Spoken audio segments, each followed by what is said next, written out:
السلام علیکم ورحمۃ اللہ وبرکاتہ نحمده ونصلی علی رسولہ الکریم رب اشرح لی صدری ویسر لی امری واحلل عقدۃ من لسانی یفقهوا قولی رب زدنا علما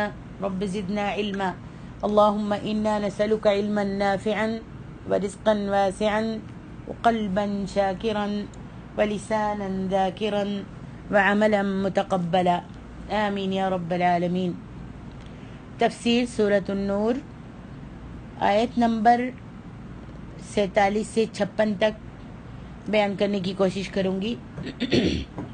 اعوذ باللہ من الشیطان الرجیم وَيَقُولُونَ آمَنَّا بِاللَّهِ وَبِالرَّسُولِ وَأَطَعْنَا ثُمَّ يَتَوَلَّى فَرِيقٌ مِّنْهُم مِّن بَعْدِ ذَلِكَ وَمَا أُولَئِكَ بِالْمُؤْمِنِينَ۔ اور وہ منافق کہتے ہیں ہم اللہ اور اس کے رسول پر ایمان لائے اور ہم نے اطاعت کی، پھر اس کے بعد ان میں سے ایک فریق اطاعت سے پھر جاتا ہے اور وہ لوگ مومن ہی نہیں ہیں۔ وَإِذَا دُعُوا إِلَى اللَّهِ وَرَسُولِهِ لِيَحْكُمَ بَيْنَهُمْ اذا فریق منہم معرضون۔ اور جب وہ اللہ اور اس کے رسول کی طرف بلائے جاتے ہیں تاکہ وہ ان کے درمیان فیصلہ کرے تو اچانک ان میں سے ایک فریق منہ موڑ لیتا ہے۔ وَإِن يَكُن لَّهُمُ الْحَقُّ يَأْتُوا إِلَيْهِ مُذْعِنِينَ۔ اور اگر ان کے لیے حق فائدہ ہو تو وہ اس کی طرف فرمانبردار ہو کر چلے آتے ہیں۔ افی قلوبہم مرض ام ارتابوا ام یخافون ان یخیف اللہ علیہم ورسولہ بل اولئک ہم الظالمون۔ کیا ان کے دلوں میں نفاق کا مرض ہے یا وہ شک میں پڑے ہوئے ہیں یا خوف کھاتے ہیں کہ اللہ اور اس کا رسول ان پر ظلم کریں گے؟ نہیں، بلکہ وہ لوگ خود ہی ظالم ہیں۔ انما كان قول المؤمنین اذا دعوا الى اللہ ورسولہ لیحکم بینہم ان یقولوا سمعنا واطعنا واولئک هم المفلحون۔ مومنوں کی بات تو یہی ہے جب وہ اللہ اور اس کے رسول کی طرف بلائے جاتے ہیں تاکہ وہ ان کے درمیان فیصلہ کرے تو وہ کہتے ہیں ہم نے سنا اور اطاعت کی، اور وہی لوگ فلاح پانے والے ہیں۔ وَمَن يُطِعِ اللَّهَ وَرَسُولَهُ وَيَخْشَ اللَّهَ وَيَتَّقْهِ فَأُولَئِكَ هُمُ الْفَائِزُونَ۔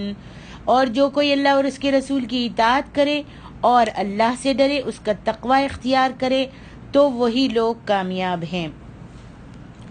اللہ تعالیٰ نے منافقوں کے بارے میں فرمایا ہے کہ جس کا ظاہر کچھ اور ہوتا ہے اور باطن کچھ اور ہوتا ہے، کہ وہ اپنی زبانوں سے یہ کہتے ہیں آمنا باللہ وبالرسول واطعنا ثم يتولى فریق منہم من بعد ذلك، ہم اللہ پر اور اس کے رسول پر ایمان لائے ہیں اور ہم نے ان کا حکم بھی مان لیا ہے، پھر اس کے بعد ان میں سے ایک فرقہ جو ہے پھر جاتا ہے۔ پہلے تو کہتے ہیں اللہ اور اس کے رسول پر ایمان لائے ہیں، پھر اس کے بعد پھر جاتے ہیں، اور جو وہ باتیں کرتے ہیں ان کے اعمال ان کے خلاف ہوتے ہیں، یعنی جو یہ کہتے ہیں وہ کرتے نہیں ہیں۔ اسی لیے فرمایا وَمَا أُولَئِكَ بِالْمُؤْمِنِينَ، اور وہ لوگ صاحب ایمان ہی نہیں ہیں۔ پھر فرمایا وَإِذَا دُعُوا إِلَى اللَّهِ وَرَسُولِهِ لِيَحْكُمَ بَيْنَهُمْ، اور جب ان کو اللہ اور اس کے رسول کی طرف بلایا جاتا ہے تاکہ رسول اللہ صلی اللہ علیہ وسلم ان کے درمیان فیصلہ کریں، یعنی جب ان سے یہ مطالبہ کیا جاتا ہے کہ وہ اس ہدایت کی اتباع کریں جس سے اللہ نے اپنے رسول صلی اللہ علیہ وسلم پر نازل فرمایا ہے، تو وہ اس سے منہ پھیر لیتے ہیں اور اتباع کے بجائے تکبر اور غرور کا اظہار کرتے ہیں۔ ارشاد باری تعالیٰ ہے وَإِن يَكُن لَّهُمُ الْحَقُّ يَأْتُوا إِلَيْهِ مُذْعِنِينَ، اور اگر ان کے لیے حق ہو تو اس کی طرف مطیع ہو کر چلے آتے ہیں۔ اگر ان کے مقصد کا ہو اور ان کی مرضی کے مطابق ہو تو وہ مطیع ہو کر چلے جاتے ہیں، مطیع ہو کر آ جاتے ہیں، یعنی اگر معاملہ ان کے حق میں ہو، ان کے خلاف نہ ہو تو بات سنتے اور اطاعت بجا لاتے ہوئے آ جاتے ہیں۔ مذعنین کے یہی معنی ہیں، اور جب معاملہ کوئی بات ان کے خلاف ہو تو یہ اس سے اعراض کرتے ہیں، منہ پھیر لیتے ہیں، اور ناحق بات کی طرف یعنی غلط بات کی طرف، جھوٹ بات کی طرف دعوت دیتے ہیں، اور چاہتے ہیں کہ نبی کریم صلی اللہ علیہ وسلم کے بجائے کسی اور سے فیصلہ کرا لیں تاکہ اپنے باطل کو، اپنے جھوٹ کو رواج دے سکیں۔ تو پہلی صورت میں بات کو مان لینا اس وجہ سے نہیں ہوتا، جب وہ کہتے ہیں آمنا واطعنا تو ان کا مان لینا اس وجہ سے نہیں ہوتا کہ یہ اس کے حق، اس کے سچ ہونے کا اعتقاد رکھتے ہیں اور اس کو ماننے کا اعتقاد رکھتے ہیں، بلکہ محض اس لیے کہ یہ ان کی خواہش کے مطابق ہے۔ یہی وجہ ہے کہ جب حق ان کے قصد و ارادے کے خلاف ہوتا ہے، بات جب ان کے قصد و ارادے کے خلاف ہوتی ہے، کوئی حکم ان کے قصد و ارادے کے خلاف ہوتا ہے، تو یہ حق سے اعراض کر کے باطل کو اختیار کر لیتے ہیں۔ اسی لیے اللہ تعالیٰ نے فرمایا افی قلوبہم مرض، کیا ان کے دلوں میں بیماری ہے؟ یعنی ان کے دلوں میں یا تو لازمی طور پر بیماری ہے، یا دین کے بارے میں یہ شک میں مبتلا ہیں، یا یہ اس بات سے ڈرتے ہیں کہ اللہ اور اس کا رسول فیصلے میں ان پر ظلم کرے گا۔ بہرحال ان میں سے کوئی بات بھی ہو، کچھ بھی ان کے دلوں میں بات ہو، خالص کفر ہے۔ اللہ تعالیٰ ان میں سے ہر ایک کو اور اس کی عادات و اطوار کو خوب جانتا ہے۔ ارشاد باری تعالیٰ بل اولئک هم الظالمون، اللہ تو وہ خود ہی ظالم ہے، اللہ تعالیٰ تو کسی پر ظلم کرتا ہی نہیں ہے، نہ اللہ کے رسول کسی پہ ظلم کرتے ہیں، اور اللہ اور اس کا رسول ظلم و ستم سے بالکل پاک ہے۔ پھر اللہ تعالیٰ نے آگے والی آیت میں مومنوں کا ذکر کیا ہے، ان کے بارے میں فرمایا کہ جب یہ اللہ اور اس کے رسول کی بات کو سنتے ہیں تو فوراً ہی کیا کہتے ہیں؟ لبیک کہہ دیتے ہیں، اور کتاب اللہ اور سنت رسول کے سوا وہ کسی اور دین کو چاہتے ہی نہیں ہیں۔ انما كان قول المؤمنین اذا دعوا الى الله ورسوله ليحكم بينهم ان يقولوا سمعنا واطعنا۔ مومنوں کی تو صرف یہ بات ہے کہ جب اللہ اور اس کے رسول کی طرف بلائے جاتے ہیں تاکہ وہ ان میں فیصلہ کریں تو وہ کہتے ہیں کہ ہم نے حکم سن لیا اور مان لیا، یعنی وہ سمع و طاعت بجا لاتے ہیں۔ اسی لیے اللہ تعالیٰ نے ان کے بارے میں فرمایا کہ وہ فلاح پانے والے ہیں، وَأُولَئِكَ هُمُ الْمُفْلِحُونَ۔ فلاح کے معنی ہے مطلوب کو پا لینا اور خوفناک چیز سے محفوظ رہنا۔ آگے اللہ رب العالمین ارشاد فرماتے ہیں وَمَن يُطِعِ اللَّهَ وَرَسُولَهُ، اور جو شخص اللہ اور اس کے رسول کی فرمانبرداری کرتا ہے ان تمام امور میں جن کے بجا لانے کا وہ حکم دیتے ہیں اور جن کے ارتکاب سے وہ منع فرماتے ہیں، وَيَخْشَ اللَّهَ، اور اللہ سے ڈرتا ہے اپنے سابقہ گناہوں سے، وَيَتَّقْهِ، اور اس کا تقوی اختیار کرتا ہے مستقبل میں، فَأُولَئِكَ هُمُ الْفَائِزُونَ، تو یہی لوگ کامیاب ہیں، یعنی یہ وہ لوگ ہیں جو ہر خیر و بلائی کے ساتھ کامیاب ہو گئے اور دنیا و آخرت کے ہر شر سے محفوظ ہو گئے۔ امام قتادہ رحمۃ اللہ علیہ نے یقول سمعنا واطعنا کے بارے میں بیان کیا کہ ہم سے عبادہ بن صامت رضی اللہ عنہ کے بارے میں بیان کیا گیا ہے کہ جو بدری صحابی اور انصار کے سرداروں میں سے ایک تھے، کہ جب ان کی وفات کا وقت آیا تو انہوں نے اپنے بھانجے جنادہ بن ابو امیہ سے کہا کہ میں تمہیں تمہارے حقوق و فرائض کے بارے میں بتاؤں۔ انہوں نے عرض کی ضرور بتائیے۔ آپ نے فرمایا تمہیں تنگ دستی و خوشحالی، پسند و ناپسند کی حالت میں اور اس وقت بھی جب تم پر دوسروں کو ترجیح دی جا رہی ہو سمع و طاعت کا مظاہرہ کرنا چاہیے، اپنی زبان عدل کے ساتھ قائم رکھنی چاہیے، تمہیں حکمرانوں کے ساتھ جھگڑنا نہیں چاہیے سوائے اس صورت کے کہ وہ تمہیں کھلم کھلا اللہ تعالیٰ کی نافرمانی کا حکم دیں۔ اگر وہ تم کو کسی ایسی بات کا حکم دیں جو کتاب اللہ کے خلاف ہو تو تمہیں کتاب اللہ ہی کی پیروی کرنی چاہیے۔ قتادہ کہتے ہیں کہ ہم سے یہ بھی بیان کیا گیا کہ حضرت ابو درداء نے فرمایا کہ اللہ تعالیٰ کی اطاعت کے بغیر اسلام نہیں، جماعت کے بغیر کوئی خیر و بھلائی نہیں۔ اللہ تعالیٰ، اس کے رسول، خلیفۃ المسلمین اور عام مومنوں کی ہمیشہ ہمدردی اور خیر خواہی کرنی چاہیے۔ انہوں نے کہا کہ ہم سے یہ بھی بیان کیا گیا کہ حضرت عمر بن خطاب فرمایا کرتے تھے کہ اسلام کی سربلندی لا الہ الا اللہ کی شہادت دینے نماز قائم کرنے، زکوٰۃ ادا کرنے اور ان کی اطاعت بجا لانے میں ہے، جنہیں اللہ تعالیٰ مسلمانوں کا حاکم بنا دے۔ آگے ارشاد ربانی ہے وَأَقْسَمُوا بِاللَّهِ جَهْدَ أَيْمَانِهِمْ لَئِنْ أَمَرْتَهُمْ لَيَخْرُجُنَّ قُلْ لَا تُقْسِمُوا طَاعَةٌ مَّعْرُوفَةٌ إِنَّ اللَّهَ خَبِيرٌ بِمَا تَعْمَلُونَ۔ اور انہوں نے اپنی پکی اللہ کی قسمیں کھائیں کہ اگر آپ انہیں حکم دیں گے تو وہ جہاد پر ضرور نکلیں گے۔ کہہ دیجئے تم قسمیں مت کھاؤ، تمہاری اطاعت معروف ہے، بلا شبہ جو عمل تم کر رہے ہو اللہ اس سے خوب باخبر ہے۔ قل اطیعوا اللہ واطیعوا الرسول، کہہ دیجئے اللہ کی اطاعت کرو اور رسول کی اطاعت کرو۔ فَإِن تَوَلَّوْا فَإِنَّمَا عَلَيْهِ مَا حُمِّلَ وَعَلَيْكُمْ مَا حُمِّلْتُمْ، پھر اگر تم پھرو گے تو اس رسول کے ذمے صرف وہ ہے جو اس پر بوجھ ڈالا گیا ہے، اور تمہارے ذمے صرف وہ ہے جو تم پر بوجھ ڈالا گیا ہے۔ وَإِن تُطِيعُوهُ تَهْتَدُوا، اور اگر تم اس رسول کی اطاعت کرو گے تو ہدایت پاؤ گے۔ وَمَا عَلَى الرَّسُولِ إِلَّا الْبَلَاغُ الْمُبِينُ، اور رسول کے ذمے صرف کھلا پہنچا دینا ہے۔ اللہ تعالیٰ نے اس مقام پر ان منافقین کا ذکر فرمایا ہے جو رسول اللہ صلی اللہ علیہ وسلم کے سامنے یہ قسمیں کھایا کرتے تھے کہ اگر آپ نے انہیں جہاد کے لیے نکلنے کا حکم دیا تو وہ ضرور نکلیں گے۔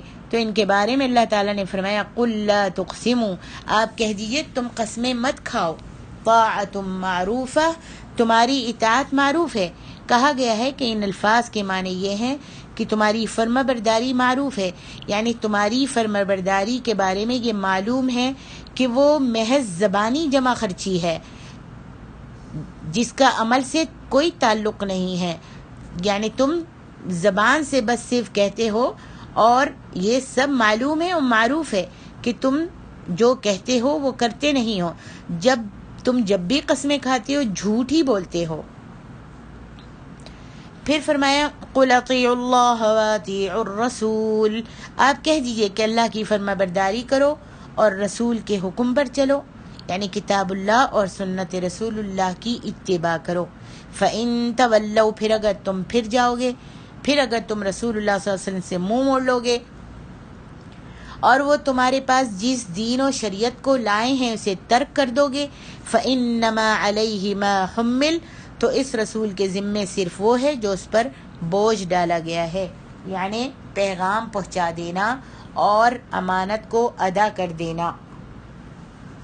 وَعَلَيْكُمْ مَا حُمِّلْتُمْ، اور تمہارے ذمے صرف وہ ہے جو تم پر بوجھ ڈالا گیا ہے، یعنی پیغام حق کو قبول کرنا، اس کی تعظیم بجا لانا اور اس کے تقاضوں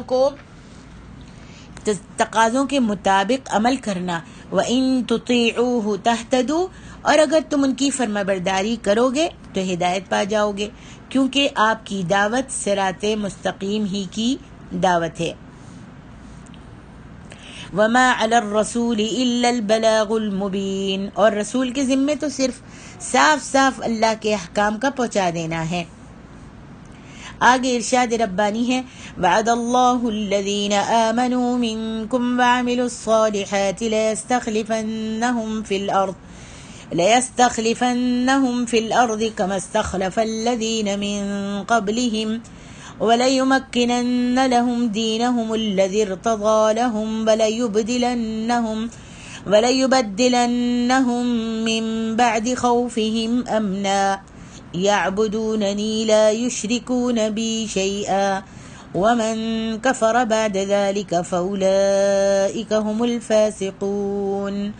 جو تم میں سے ایمان لائے اور انہوں نے نیک عمل کیے، اللہ نے ان لوگوں سے وعدہ کیا ہے کہ وہ انہیں زمین میں ضرور خلافت دے گا، جیسے اس نے ان سے پہلے لوگوں کو خلافت دی تھی، اور ان کے لیے ضرور ان کا وہ دین محکم اور پائیدار کر دے گا جو اس نے ان کے لیے چنا، اور یقیناً ان کی حالت خوف کو بدل کر وہ ضرور انہیں امن بھی دے گا۔ وہ میری عبادت کریں گے، میرے ساتھ کسی شے کو شریک نہیں ٹھہرائیں گے، اور جو کوئی اس کے بعد کفر کرے تو وہی لوگ فاسق ہیں۔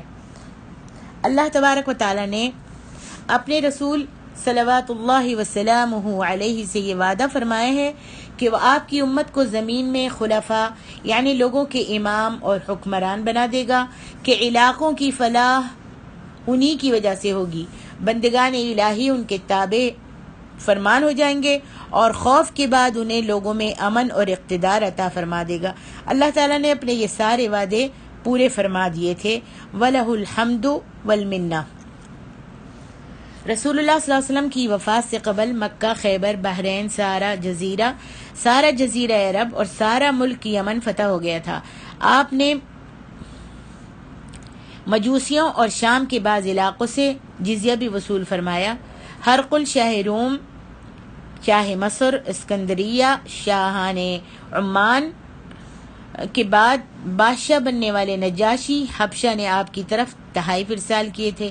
رسول اللہ صلی اللہ علیہ وسلم جب وفات پا گئے اور اللہ تعالیٰ نے آپ کے لیے اسی عزت و شوقت کو پسند کر لیا جو آپ کے لیے اپنے ہاں تیار کر کے رکھی تھی، تو آپ کے بعد آپ کے اس مشن کے علمبردار آپ کے خلیفہ حضرت ابوبکر صدیق بنے۔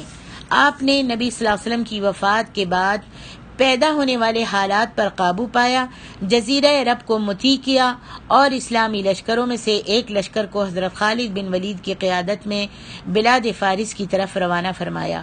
انہوں نے یہاں کے بہت سے علاقوں کو فتح کیا اور بہت سے کافروں کو قتل کیا۔ آپ نے دوسرا لشکر ابو عبیدہ کی قیادت میں ارض شام کی طرف بھیجا اور تیسرا لشکر حضرت عمرو بن عاص کی قیادت میں بلاد مصر کی طرف ارسال فرمایا۔ آپ کے عہد میں شام کی طرف جانے والے لشکر اسلام نے بصرہ، دمشق اور ان کے گرد و نواح کے علاقوں کو فتح کر لیا تھا۔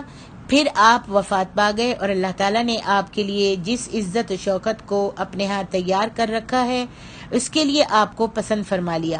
اللہ تعالیٰ نے مسلمانوں پر یہ عظیم الشان احسان فرمایا کہ صدیق اکبر کو یہ الہام فرما دیا کہ وہ اپنے بعد عمر فاروق کو مسلمانوں کا خلیفہ مقرر فرما دیں۔ آپ کے بعد عمر فاروق نے خلافت کا پورا حق ادا فرما دیا، حتیٰ کہ قوت، سیرت اور کمال عدل کے اعتبار سے چشم فلک نے انبیاء کرام کے بعد آپ جیسی کوئی دوسری شخصیت نہ دیکھی ہوگی۔ آپ کے عہد مبارک میں بلاد شام کے تمام علاقوں، دریائے مصر کے تمام علاقوں،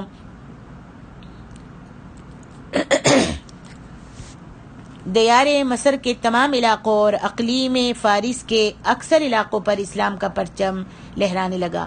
آپ نے کسرا کی شان و شوکت کو خاک میں ملا دیا اور اسے اپنی مملکت کے آخری کنارے تک پیچھے دھکیل دیا۔ قیصر کی حکومت کو بھی آپ نے خاک میں ملا دیا، بلاد شام کو اس کے ہاتھوں سے چھین لیا، حتیٰ کہ وہ قسطنطنیہ کی طرف بھاگ گیا۔ حضرت عمر فاروق نے کسرا و قیصر کے خزانوں کو اللہ کی راہ میں خرچ کر دیا، جیسا کہ اللہ کے رسول صلی اللہ علیہ وسلم آپ پر اللہ تعالیٰ کی طرف سے درود و سلام ہو، انہوں نے اس کی خبر دی تھی، نبی صلی اللہ علیہ وسلم نے اس کی خبر دی تھی اور اس کے بارے میں وعدہ فرمایا تھا۔ حضرت عثمان کے عہد مبارک میں اسلامی پرچم زمین کے مشرق و مغرب کے آخری کناروں تک لہرانے لگا۔ اسلامی سرحدیں بلاد مغرب، اندلس اور بلاد قیروان تک پھیل گئیں اور مسلمانوں نے ان بلادوں کو، ان شہروں کو، ان ملکوں کو فتح کر لیا۔ کسرا بادشاہ قتل ہو گیا اور اس کی بادشاہت کا مکمل خاتمہ ہو گیا۔ بہرحال حدیث میں ہے کہ نبی صلی اللہ علیہ وآلہ وسلم نے فرمایا، اللہ تعالیٰ نے میرے لیے زمین کو سمیٹ دیا اور میں نے زمین کے مشرقوں اور مغربوں کو دیکھا اور زمین کو جہاں تک سمیٹ کر مجھے دکھایا گیا وہاں تک یقیناً میری امت کی حکومت پہنچے گی۔ اور سبحان اللہ، اللہ تعالیٰ اور اس کے رسول صلی اللہ علیہ وسلم نے جو ہم سے وعدہ فرمایا وہ سب سچے وعدے تھے۔ ان سب وعدوں کو پورا ہوتے ہوئے ہم نے خود دیکھ لیا۔ ہم دعا کرتے ہیں کہ اللہ تعالیٰ ہمیں اپنی ذات پاک پر اور اپنے رسول پر ایمان کی توفیق بخشے اور اپنے ان تمام انعامات و اس طرح شکریہ ادا کرنے کی توفیق بخشے جس سے وہ راضی ہو جائے۔ اللہ تعالیٰ فرماتے ہیں وعد اللہ الذین آمنوا منکم وعملوا الصالحات لیستخلفنہم فی الارض، جو لوگ تم میں سے ایمان لائے اور انہوں نے نیک کام کیے، ان سے اللہ نے وعدہ کیا ہے کہ وہ انہیں زمین میں ضرور خلافت عطا کرے گا، جس طرح اس نے ان لوگوں کو خلافت دی تھی جو ان سے پہلے تھے، اور البتہ وہ ان کے دین کو جسے اس نے ان کے لیے پسند کیا اور مضبوط کر دے گا، اور البتہ وہ ضرور انہیں ان کے خوف کی حالت کے بعد امن میں بدل دے گا۔ اس کے بارے میں فرمایا رسول اللہ صلی اللہ علیہ وسلم اور آپ کے صحابہ قریباً 10 برس تک مکہ مکرمہ میں خفیہ طور پر لوگوں کو اللہ تعالیٰ وحدہ لا شریک اور اس کی عبادت کی دعوت دیتے رہے۔ اس دور میں مسلمان خوفزدہ تھے اور انہیں ابھی جہاد کا حکم بھی نہیں ملا تھا، حتیٰ کہ مدینہ کی طرف ہجرت کا حکم مل گیا۔ مسلمان ہجرت کر کے مدینہ میں آ گئے، پھر اللہ تعالیٰ نے انہیں جہاد کا بھی حکم دے دیا، مگر ابھی تک مسلمان خوفزدہ تھے اور صبح و شام ہر وقت مسلح رہتے تھے۔ کچھ عرصے تک یہی حالت رہی، پھر صحابہ کرام میں سے ایک شخص نے عرض کی اللہ کے رسول صلی اللہ علیہ وسلم، کیا ہم ہمیشہ اسی طرح خوفزدہ رہیں گے؟ کبھی ایسا دن نہیں آئے گا کہ ہم امن میں ہوں اور ہتھیار اتار دیں؟ تو رسول اللہ صلی اللہ علیہ وآلہ وسلم نے فرمایا تھوڑا عرصہ ہی یہ صورت رہے گی، حتیٰ کہ تم ایک بہت بڑی جماعت میں بیٹھو گے اور اس میں کوئی آہنی ہتھیار تک نہیں ہوگا۔ اس موقع پر اللہ تعالیٰ نے اس آیت کریمہ کو نازل فرمایا تھا۔ پھر اللہ تعالیٰ نے اپنے نبی صلی اللہ علیہ وسلم کو جزیرہ عرب پر غلبہ عطا فرما دیا، مسلمان امن میں ہو گئے اور انہوں نے ہتھیار اتار دیے۔ پھر اللہ تعالیٰ نے جب اپنے نبی کو اپنے پاس بلایا تو حضرت ابوبکر اور حضرت عمر اور حضرت عثمان کے دور میں بھی وہ امن میں تھے، حتیٰ کہ وہ اختلاف اور انتشار میں مبتلا ہو گئے تو اللہ تعالیٰ نے پھر ان پر خوف طاری کر دیا اور انہوں نے دربان اور چوکیدار مقرر کر لیے۔ انہوں نے اپنے آپ کو بدلا تو ان کے حالات بھی بدل دیے گئے۔ بعض سلف کا قول ہے کہ حضرت ابوبکر صدیق اور حضرت عمر کی خلافت برحق ہے اور اس کا کتاب اللہ میں ذکر ہے۔ پھر اپنے اس قول کی تائید میں انہوں نے اسی آیت کریمہ کی تلاوت کی۔ فرمایا کما استخلف الذین من قبلہم، جس طرح اس نے ان لوگوں کو جو ان سے پہلے تھے خلافت دی تھی، جیسا کہ اللہ تعالیٰ نے موسیٰ علیہ السلام کے بارے میں بھی فرمایا ہے کہ عسیٰ ربکم ان یہلک عدوکم ویستخلفکم فی الارض ولیمکنن لہم دینہم الذی ارتضی لہم، اور البتہ وہ ضرور ان کے لیے ان کے دین کو جسے اس نے ان کے لیے پسند کیا ہے مستحکم و مضبوط کر دے گا۔ جیسا کہ رسول اللہ صلی اللہ علیہ وسلم نے عدی بن حاتم سے اس وقت فرمایا تھا جب وہ آپ کی خدمت میں حاضر ہوئے تھے، اتعرف الحیرہ، کیا تم ہیرا کو جانتے ہو؟ انہوں نے عرض کی کہ میں اسے نہیں جانتا، لیکن اس کے بارے میں میں نے سن رکھا ہے۔ آپ نے فرمایا اس ذات اقدس کی قسم جس کے ہاتھ میں میری جان ہے، اللہ تعالیٰ اس دین کو ضرور مکمل فرما دے گا، حتیٰ کہ ہودج میں سوار ایک عورت ہیرا سے سفر کر کے آئے گی اور کسی کی پناہ کے بغیر وہ بیت اللہ کا طواف کرے گی، اور تم کسریٰ بن ہرمز کے خزانوں کو بھی ضرور فتح کر لو گے۔ میں نے عرض کی کسریٰ بن ہرمز؟ آپ نے فرمایا نعم، ہاں، کسریٰ بن ہرمز اور مال کی اس قدر فراوانی ہو جائے گی کہ اسے کوئی بھی تو قبول کرنے والا نہیں ہوگا۔ عدی بن حاتم بیان کرتے ہیں میں نے دیکھا کہ ہودج میں سوار ایک عورت ہیرا سے چل کر تنہا آئی اور کسی کی پناہ کے بغیر اس نے بیت اللہ کا طواف بھی کیا، اور میں خود ان لوگوں میں شامل تھا جنہوں نے کسریٰ بن ہرمز کے خزانوں کو فتح کیا تھا، اور اس پاک ذات کی قسم جس کے ہاتھ میں میری جان ہے، تیسری بات بھی ضرور پوری ہو کر رہے گی، کیونکہ یہ بات رسول اللہ صلی اللہ علیہ وآلہ وسلم نے بیان فرمائی ہے۔ ارشاد باری تعالیٰ ہے یعبدوننی لا یشرکون بی شیئا، وہ میری عبادت کریں گے، وہ میری عبادت کریں گے اور میرے ساتھ کسی چیز کو بھی شریک نہیں بنائیں گے۔ امام احمد نے حضرت انس سے روایت کیا ہے کہ معاذ بن جبل نے ان سے بیان کیا کہ ایک بار میں گدھے پر نبی صلی اللہ علیہ وآلہ وسلم کے پیچھے سوار تھا اور میرے اور آپ کے درمیان صرف پالان کی لکڑی تھی۔ آپ نے فرمایا یا معاذ، اے معاذ۔ میں نے عرض کی اے اللہ کے رسول، میں دل و جان سے حاضر ہوں، لبیک یا رسول اللہ۔ حضرت معاذ نے کہا کہ پھر آپ کچھ وقت تک چلتے رہے. پھر فرمایا یا معاذ ابن جبل، اے معاذ ابن جبل. میں نے عرض کی اللہ کے رسول صلی اللہ علیہ وسلم میں دل و جان سے حاضر ہوں. حضرت معاذ نے کہا کہ پھر آپ کچھ دیر چلتے رہے. پھر فرمایا یا معاذ هل تدری، یا معاذ، اے معاذ ابن جمل. میں نے عرض کی اللہ کے رسول میں دل و جان سے حاضر ہوں. آپ نے فرمایا هل تدری ما حق اللہ علی العباد، کیا تم جانتے ہو کہ اللہ تعالیٰ کا بندوں پر کیا حق ہے؟ میں نے عرض کی اللہ اور اس کا رسول ہی زیادہ بہتر جانتے ہیں.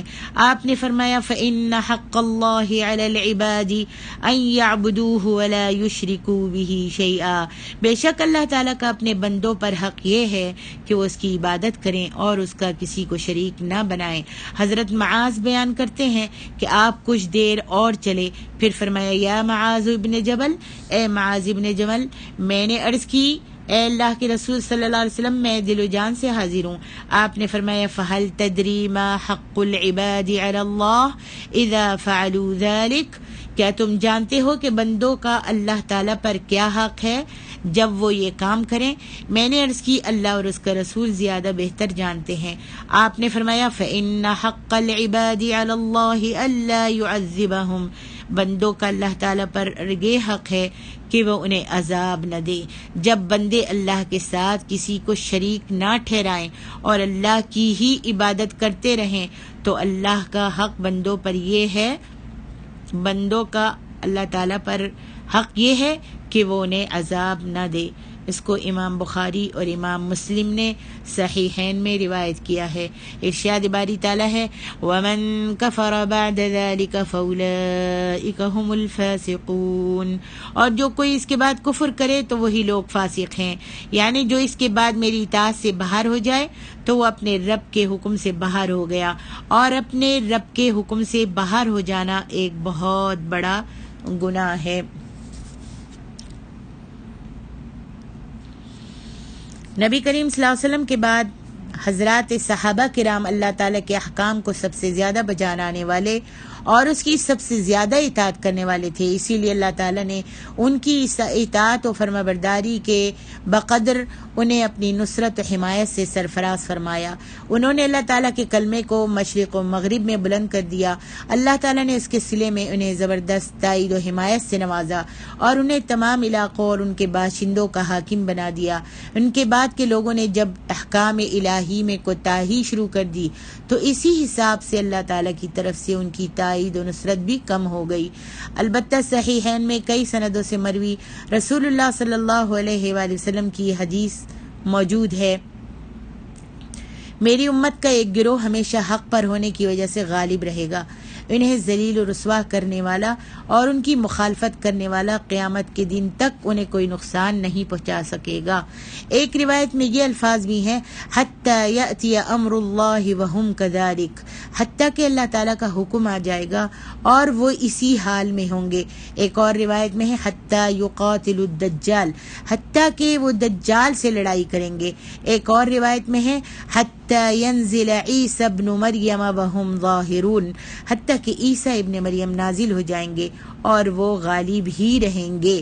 یعنی اطاعت کرنے والے، اللہ اور اس کے رسول کے حکم کو بچا لانے والے اور اللہ اور اس کے رسول کی مرضی کے مطابق شریعت کو ماننے والے، شریعت پر عمل کرنے والے، کتاب و سنت پر کی پیروی کرنے والے، رسول کی اطاعت اور اللہ کی عبادت کرنے والے ہمیشہ غالب ہی رہیں گے، غالب ہی ہوں گے. اور اللہ تبارک و تعالیٰ سے دعا کرتے ہیں یہ تمام روایات صحیح ہیں اور ان میں کوئی تعارض نہیں ہے. اللہ سے دعا کرتے ہیں کہ اللہ ہم کو اپنا مطیع اور فرما بردار بنا لے اور ہم کو شرک و بدعت سے بچائے اور رسول صلی اللہ علیہ وآلہ وسلم کی اتباع کرنے کی توفیق عطا فرمائے.